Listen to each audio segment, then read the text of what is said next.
Kabut asap yang terjadi di wilayah Sumsel akibat kebakaran hutan dan lahan yang terjadi, salah satunya yang terbanyak berada di Kabupaten Oki. Menurut Bupati Oki Iskandar, yang ditemui pada Kamis 29 Oktober 2015, usai menerima kunjungan Presiden Joko Widodo mengatakan, pihaknya telah membekukan izin usaha PT Sinarmas Pulp and Paper karena diduga perusahaan tersebut terindikasi melakukan pembiaran terhadap kebakaran lahan di area perusahaan tersebut.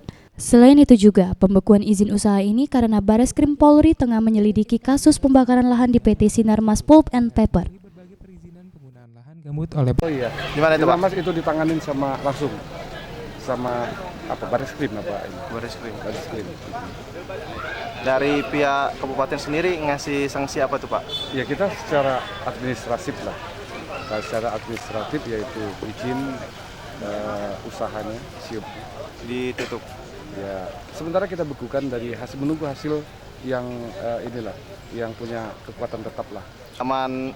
Kalau dibekukan cuma nggak bisa melakukan aktivitas nih. Itu.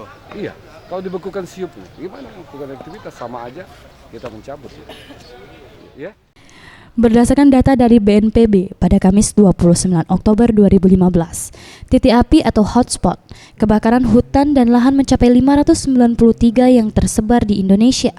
Titik api paling banyak berada di Kalimantan Tengah sebanyak 169, Sumatera Selatan 129 titik.